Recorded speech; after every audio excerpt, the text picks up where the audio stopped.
Embattled Congressman George Santos announcing he will temporarily step down from House committees as he faces multiple investigations and calls to resign. Senior congressional correspondent Rachel Scott is on Capitol Hill with the story. Good morning, Rachel. Hey, George, good morning. And so far, Congressman George Santos still resisting those calls to resign. But many Republicans here on Capitol Hill are relieved that he's stepping away from his committee assignments.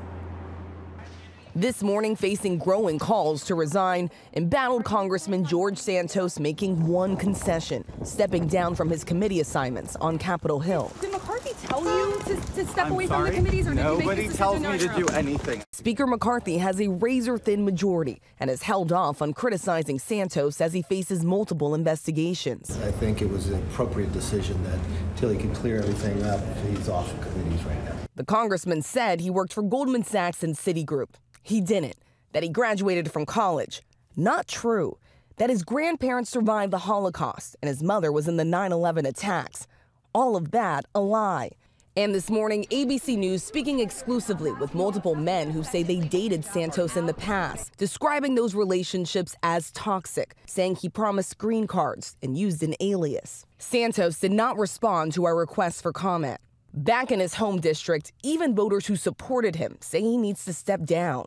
If I can go back and change my vote, I probably would. A new poll finding nearly 80% of voters in his district say he should resign, including 71% of Republicans. I thoroughly apologize for lying about my education and embellishing the resume. I've made that very, very clear. In a new interview, Santos says he will now focus on his constituents. I don't think lying is excusable ever, period.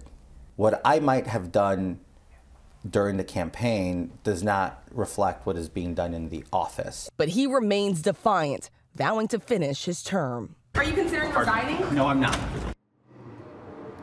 One New York Republican calling this a classic case of quitting before you get fired. But many Republicans here on Capitol Hill see this as in their best interest. They are pushing to remove several Democrats from committees for their behavior, and they want to avoid all of this looking like a double standard, George. Okay, Rachel, thanks very much. Well, hey there, GMA fans. Robin Roberts here. Thanks for checking out our YouTube channel. Lots of great stuff here. So go on, click the subscribe button right over here to get more of awesome videos and content from GMA every day, anytime. We thank you for watching, and we'll see you in the morning on GMA.